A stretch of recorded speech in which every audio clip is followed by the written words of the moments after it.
ओम नमो भगवते वासुदेवाय। प्रिय सज्जन वृंद, आज आम जगन्नाथंकर सुनावेश संबंध में आलोचना करिबा। यही सुनावेश आषाढ़ शुक्ल एकादशी दिन करा जाई थाए।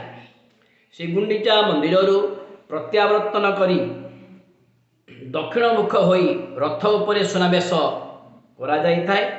ख्रीष्टाब्द 1460 कपिलेन्द्र देव देश जय करी 16 गोटी हाथी रे प्रचुर सुना अलंकार आनी 138 प्रकार रत्न अलंकार सह निर्माण कराइथिले।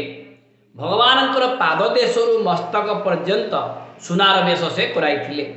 एई सुनावेश दशहरा, कार्तिक पूर्णिमा, दोल पूर्णिमा, सुनिया दिन रत्न सिंहासन रे प्रभु को करा जाई थाए।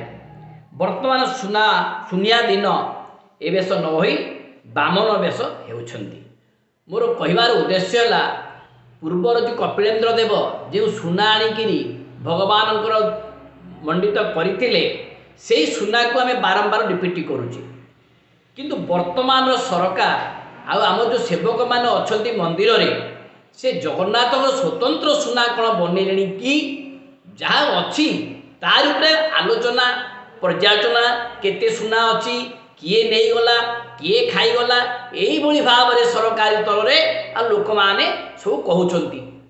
सरकार दायित्व नेला ठारू वर्तमान पर्यंत केते महण सुना तुम्हें जगन्नाथ कलोनी ताहा चिंता कर। जहाँ गच्छित अच्छी ताकू खाली तुम्हें संग्रह करुच किए कौन खाईदेला बोली, यह बड़ दुख परितापर विषय। ओम नमो भगवते वासुदेवाय।